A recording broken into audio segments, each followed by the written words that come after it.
భద్రాద్రి కొత్తగూడెం జిల్లా వ్యాప్తంగా భూమి కంపించింది. ఉన్నట్టుండి ఒక్కసారిగా భూమి కంపించడంతో టెన్షన్ పడ్డారు జనం.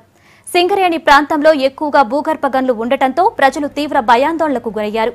జిల్లా కేంద్రమైన కొత్తగూడెం పట్టణంతో పాటు ఇల్లందు, టేకులపల్లి, పాల్వంచ, భద్రాచలం ప్రాంతాల్లో 5 సెకండ్ల పాటు భూమి కంపించినట్టు చెబుతున్నారు జనం. భయపడిన జనం ఒక్కసారిగా ఇళ్లలో నుంచి బయటకు పరుగులు తీశారు.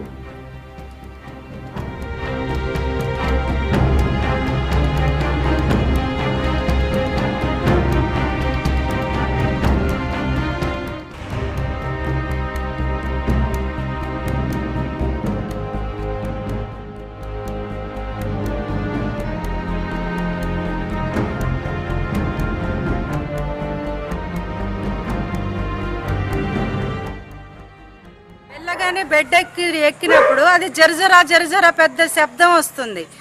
ఒక్క సెకండ్ ఏం జరిగిందో మేము అర్థం చేసుకునేసరికి షాక్ అయిపోయి చూస్తున్నా. ఇందులో మా వారు అంటున్నారు ఇదేదో భూకంపం లాగుంది అని వెంటనే మా బావగారికి ఫోన్ చేశారు.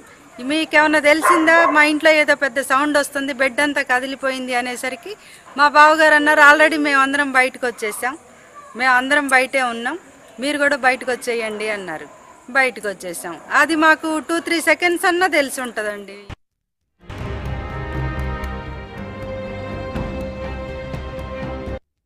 నా పేరు మండ్యాపురం, మాది నాయకులూడు గ్రామం.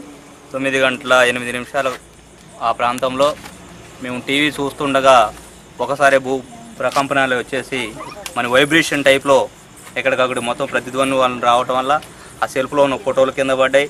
ఆ పైన తిరిగే ఫ్యాన్ కూడా ఒక క్షణం పాటు స్టక్ అయి ఆగిపోయింది. పిల్లలు మొత్తం కూడా భయభ్రాంతులకు గురై ఇంకా ప్రజెంట్గా రోడ్డు మీద ఉన్నాం. ఇంకా ఏం జరిగిద్దో తెలియట్లేదు. ఇంకా భయాందోళనతోటే ఉన్నారు జనాలంతా.